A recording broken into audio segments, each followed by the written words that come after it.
What's going on YouTube? It's Ben, and in today's video I'm going to tell you the lessons I learned after spending $25,000 on job ads. Now, one of the first lessons I learned after $25,000 in ad spend on job ads is where to post my ads. There's a billion different places that you can post your ads. There's a billion different platforms and they'll all happily take your money, but you've got to know where to look to find the right person. So I'm in general labor, which basically means logistics, transportation, administrative assistance, manufacturing, production, things like that. So there's some differentiating factors on where to post your job ads depending on what you're looking for. So if I'm looking for an administrative assistant more in an upscale part of town, I'm probably going to use Indeed.com because it's just known better and it's just better to know quality jobs on Indeed.com and things like that versus Craigslist. Craigslist is more for if I'm going to be posting for a warehouse, grunt labor kind of guy or gal, and I'm going to find them more in a worse part of town, which is like on the south end, and I'm probably going to post that out on Craigslist and I'll find somebody pretty quick there. It's really funny to me that some people think that Craigslist is completely dead. Craigslist is alive and well if you are posting job ads for the right niche. So my niche, general labor, logistics, stuff like that, it works perfectly. If your niche is tech, then obviously LinkedIn is going to be where you want to be. You don't want to be on Craigslist. No software developer or data scientist is sourcing their jobs off of Craigslist. So this leads me directly to the second lesson I learned after spending 25 grand on ads, which is how to title your ads and what pictures to use, specifically for Craigslist. So we all know that Craigslist has always been and still is a super bland, boring website. It's purely white and it just has a bunch of digital lines on it. It's definitely from the 1990s and it's always going to stay that way. So how do you stand out on Craigslist when it's super boring anyways when you're scrolling through for jobs? So let's talk about titles. So your title for a job ad on Craigslist needs to be compelling. It needs to provide some information to the person reading it. So maybe the job pay rate, maybe when you're hiring, maybe the job title, maybe if you offer benefits. All those things should be in the title itself so that people can know that before they actually click on it to find out what's inside. You can do other little things on your title like add hiring now with a bunch of asterisks, or you can add like money signs or exclamation points, things like that. That stuff gets people to click on your ad more than others. The next element to your Craigslist ad is going to be the picture. So oftentimes I'll post a picture like the following picture I'm showing you right now, which is like a bright, we're hiring right now picture, and that usually gets people to click pretty easily. Some other types of pictures that I'll put on are maybe an actual like stock photo of somebody doing the job themselves, like an actual warehouse worker or a forklift driver. Mainly I do these things just to get a click-through because when you just post a job, have a bland title, people think it's boring, they have no reason to click on it. It's just like Facebook clickbait or YouTube clickbait, anything like that. People click on stuff that looks interesting or looks unique, and they don't want to click on something that has no information for them.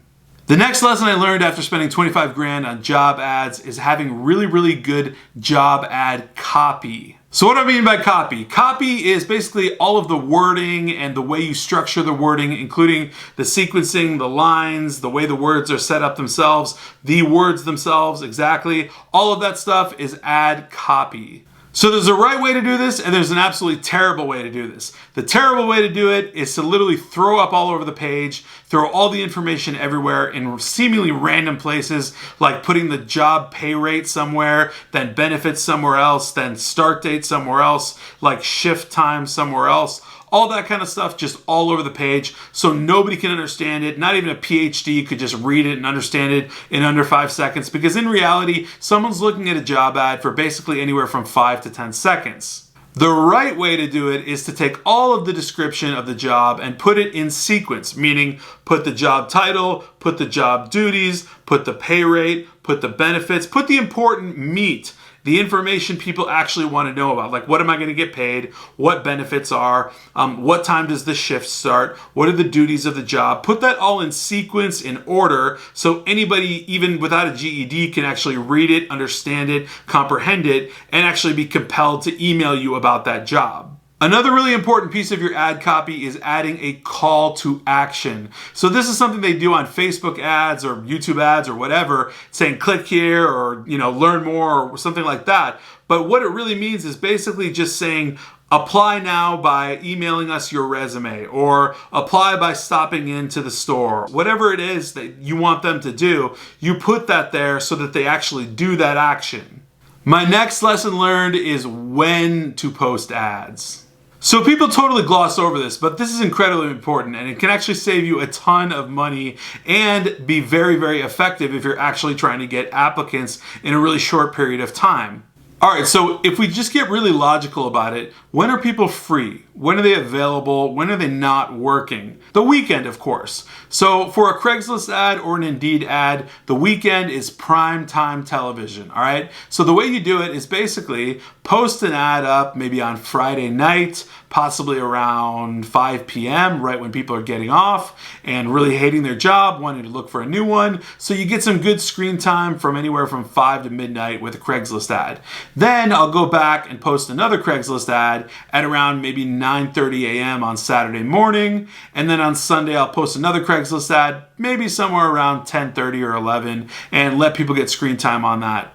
So the reason I post multiple job ads on Craigslist throughout the weekend is because it works like this. Once you post your job and you pay for it, it goes straight to the top. Everyone's seeing your job. But slowly, as people post more job ads, your job ad drops. It drops again after people post more job ads, and eventually it goes all the way to the bottom, and it gets rarely seen at that point. So you need to repeat post it. So by posting like 3 ads over a weekend, I can usually fill my inbox with around 15 to 20 applicants for that job, which is actually great because out of those 15 to 20, maybe 10 of them are actually going to make the cut after I review all their resumes and see who has the qualifications for the actual job. Of those 10, then I'll decide who I actually want to phone screen. Maybe I'll phone screen all 10, maybe I'll phone screen just like 7 of them. Whichever look the best to me, I will phone screen. If I phone screen 7 people, let's say maybe 4 actually make the cut for people who I'd want to actually send over to the employer.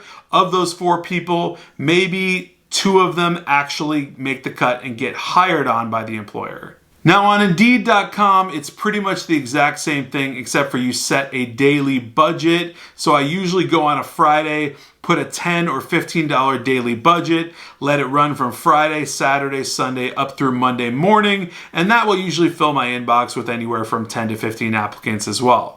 If you're in a serious bind and you really just need applicants, it's okay to totally post job ads whenever, but it's just a really strategic move to use the weekends since you know everybody's going to be on their devices and you know it's the high time for people actually looking for jobs because they're not working at that time.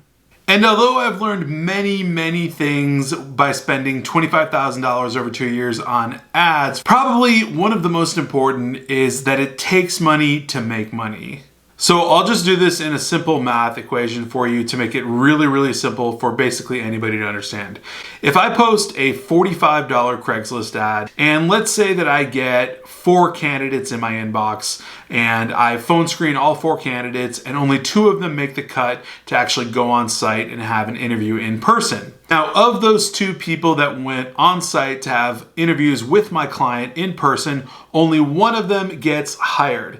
I made $4,000 for a $45 investment. That's a 99% return on my money. So I don't know about you, but for me personally, if I were to get a 99% return on my money doing anything, just about anything, investing, selling things, even just loaning my money out, if I were to get a 99% return, I would do it every single day of the year. The key takeaway here is that you have to understand that you must part with some of your money to make bigger money later on down the line. In almost any business that I've known ever, you always have to put up some form of money first before you make bigger money later. Like even if I had to put up 3, 4, 5, 6, maybe even 7 of those $45 Craigslist ads to get that $4,000 paycheck, I would do it every single time still.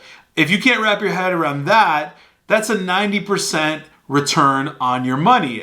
Honestly, it's the same scenario with pretty much anything that you invest in with your recruiting agency. So software that brings you leads like emails. So I bought ZoomInfo. ZoomInfo is $10,000 annually.